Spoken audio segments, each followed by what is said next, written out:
Hukum orang yang meninggalkan sholat.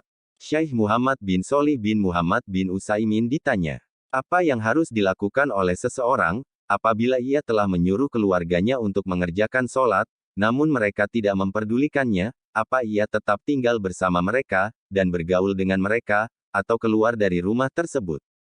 Syekh menjawab, beliau, semoga Allah merahmatinya berkata, jika keluarganya tidak mau melaksanakan sholat selamanya, berarti mereka kafir, murtad, keluar dari Islam, maka, ia tidak boleh tinggal bersama mereka. Namun demikian, ia wajib mendakwahi mereka, dan terus-menerus mengajak mereka, mudah-mudahan Allah memberi mereka petunjuk, karena orang yang meninggalkan sholat, hukumnya kafir, berdasarkan dalil dari Alkitab dan As-Sunnah, serta pendapat para sahabat, dan pandangan yang benar. Dalil dari Al-Quran, adalah firman Allah tentang orang-orang musyrik. Allah berfirman, jika mereka bertaubat, mendirikan sholat dan menunaikan zakat, maka, mereka itu, adalah saudara-saudaramu seagama. At-Taubah ayat ke-11. Artinya, jika mereka tidak melakukan itu, berarti mereka bukanlah saudara-saudara kita. Memang, persaudaraan agama, tidak gugur karena perbuatan-perbuatan maksiat, walaupun besar, namun, persaudaraan itu, akan gugur, ketika keluar dari Islam. Dalil dari As-Sunnah adalah sabda Nabi. Sesungguhnya pembatas antara seseorang dengan kesyirikan dan kekufuran adalah meninggalkan sholat. Hadits riwayat Muslim, Kitab Al-Iman, hadits ke-82. Disebutkan pula dalam Sahih Muslim, sabda beliau dalam hadits Buraidah, dan kitab-kitab Sunan. Perjanjian atau pembatas antara kita dengan mereka, adalah sholat, maka, barang siapa yang meninggalkannya, berarti ia telah kafir. Hadits riwayat Ahmad, Juz 5, hadits ke-346 juga riwayat At-Tirmizi, Kitab Al-Iman, nomor 2641, dan An-Nasai, Juz 1 nomor 232, dan riwayat Ibnu Majah, hadits ke-1079. Dalil dari ucapan para sahabat. Amirul Mukminin Umar bin Khattab berkata, tidak ada bagian dalam Islam, bagi orang yang meninggalkan sholat. Hadits riwayat Imam Malik, Kitab At-Thaharah, hadits ke-84. Maksudnya, tidak ada bagian, baik sedikit, maupun banyak. Abdullah bin Syakik mengatakan, para sahabat Nabi tidak memandang suatu amal pun yang apabila ditinggalkan akan menyebabkan kekafiran, selain sholat. Adapun berdasarkan pandangan yang benar, dikatakan, apakah masuk akal bahwa seseorang di dalam hatinya terdapat keimanan sebesar biji sawi, ia mengetahui agungnya sholat dan pemeliharaan Allah terhadapnya, namun ia malah senantiasa meninggalkannya. Tentu saja ini tidak masuk akal. Jika diperhatikan, alasan-alasan orang yang mengatakan bahwa meninggalkan sholat tidak menyebabkan kekufuran, maka akan ditemukan alasan-alasan itu tidak keluar dari 5 hal. Pertama, karena tidak ada dasar dalilnya. Kedua, hal itu terkait dengan suatu kondisi atau sifat yang menghalanginya, sehingga meninggalkan sholat. Ketiga, hal itu terkait dengan kondisi yang diterima uzurnya untuk meninggalkan sholat. Keempat, hal itu bersifat umum, kemudian dikhususkan dengan hadits-hadits yang mengkafirkan orang yang meninggalkan sholat. Kelima, pendapat itu lemah, sehingga tidak bisa dijadikan alasan. Setelah jelas bahwa, orang yang meninggalkan sholat itu kafir, maka berlaku padanya hukum-hukum orang murtad. Lagi pula, tidak disebutkan dalam Nash, bahwa orang yang meninggalkan sholat itu mukmin, atau masuk surga, atau selamat dari neraka, dan sebagainya, yang memalingkan kita dari vonis kafir terhadap orang yang meninggalkan sholat, menjadi vonis kufur nikmat atau kufur yang tidak menyebabkan kekafiran.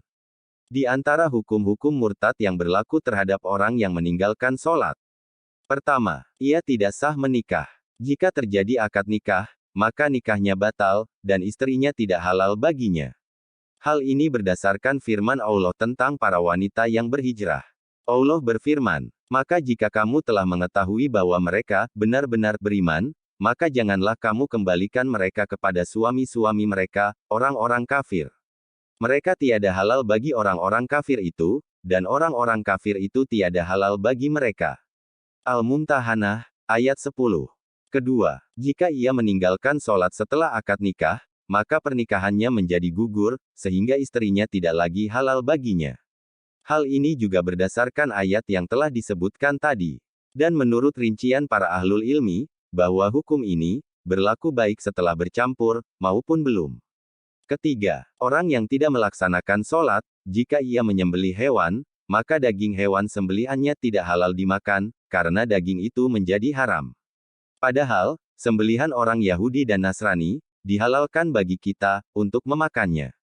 Ini berarti, nauzubillah, sembelihan orang yang tidak sholat itu, lebih buruk daripada sembelihan orang Yahudi dan Nasrani. Keempat, ia tidak boleh memasuki Makkah, atau batas-batas kesuciannya, berdasarkan firman Allah.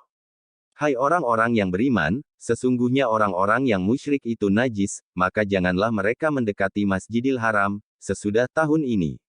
Dan jika kamu khawatir menjadi miskin, maka Allah nanti akan memberi kekayaan kepadamu, dari karunia-Nya, jika Dia menghendaki. Sesungguhnya Allah Maha Mengetahui lagi Maha Bijaksana. At-Taubah ayat 28. Kelima, jika ada kerabatnya yang meninggal, maka, ia tidak boleh ikut serta dalam warisan. Misalnya, ada seseorang meninggal dunia, dengan meninggalkan seorang anak yang tidak sholat.